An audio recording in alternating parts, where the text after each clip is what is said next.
সময় আমিও অনেক ভুলের মাঝে ছিলাম, আমিও মাযহাবের অনুসরণ করতাম, অন্ধ তাকলিদ করতাম।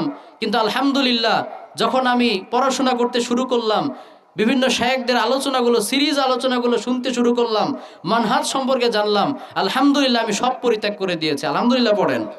আমার জন্য সবাই দোয়া করবেন। আল্লাহ তাআলা বলেছেন ওয়াকুল জাআল হাক্কু ওয়া যাহাকাল বাতিল ইন্নাল বাতিলা কানা যাহুকা।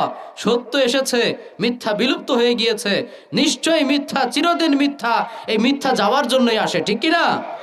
এজন্য আমার যে ভুল নাই তা না, আমার হাজারটা ভুল থাকতে পারে, কিন্তু আলহামদুলিল্লাহ আমি আমার ভুল সংশোধনে সদা প্রস্তুত আছি।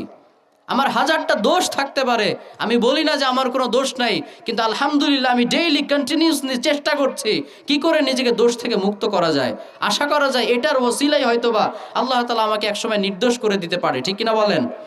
আরবিতে বলে উহিব্বুস সালিহিন ওয়া লাস্তু মিনহুম। আমি ভালো মানুষদেরকে ভালোবাসি, কিন্তু যদিও আমি খুব বেশি ভালো মানুষ না। লাআল্লাল্লাহ ইয়ারযুকুনি সালাহান।